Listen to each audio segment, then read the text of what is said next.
I therefore, a prisoner for the Lord, urge you to walk in a manner worthy of the calling to which you have been called, with all humility and gentleness, with patience, bearing with one another in love, eager to maintain the unity of the Spirit in the bond of peace.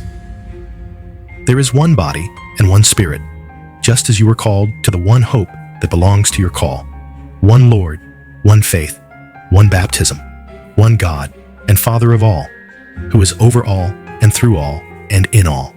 But grace was given to each one of us according to the measure of Christ's gift.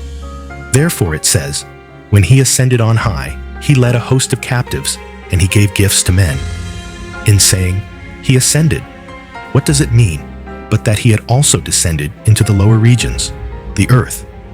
He who descended is the one who also ascended far above all the heavens, that he might fill all things. And he gave the apostles, the prophets, the evangelists, the shepherds and teachers, to equip the saints for the work of ministry, for building up the body of Christ, until we all attain to the unity of the faith and of the knowledge of the Son of God, to mature manhood, to the measure of the stature of the fullness of Christ, so that we may no longer be children, tossed to and fro by the waves and carried about by every wind of doctrine, by human cunning, by craftiness in deceitful schemes. Rather, speaking the truth in love, we are to grow up in every way into Him who is the head, into Christ, from whom the whole body, joined and held together by every joint with which it is equipped, when each part is working properly, makes the body grow so that it builds itself up in love.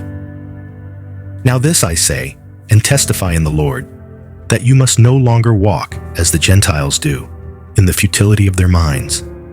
They are darkened in their understanding, alienated from the life of God, because of the ignorance that is in them, due to their hardness of heart. They have become callous and have given themselves up to sensuality, greedy to practice every kind of impurity. But that is not the way you learned Christ. Assuming that you have heard about Him and were taught in Him, as the truth is in Jesus, to put off your old self, which belongs to your former manner of life and is corrupt through deceitful desires, and to be renewed in the spirit of your minds, and to put on the new self, created after the likeness of God in true righteousness and holiness. Therefore, having put away falsehood, let each one of you speak the truth with his neighbor, for we are members one of another. Be angry and do not sin. Do not let the sun go down on your anger, and give no opportunity to the devil. Let the thief no longer steal, but rather let him labor, doing honest work with his own hands, so that he may have something to share with anyone in need. Let no corrupting talk come out of your mouths, but only such as is good for building up, as fits the occasion, that it may give grace to those who hear. And do not grieve the Holy Spirit of God, by whom you were sealed for the day of redemption. Let all bitterness and wrath and anger and clamor and slander be put away from you, along with all malice. Be kind to one another, tender-hearted, forgiving one another, as God in Christ forgave you.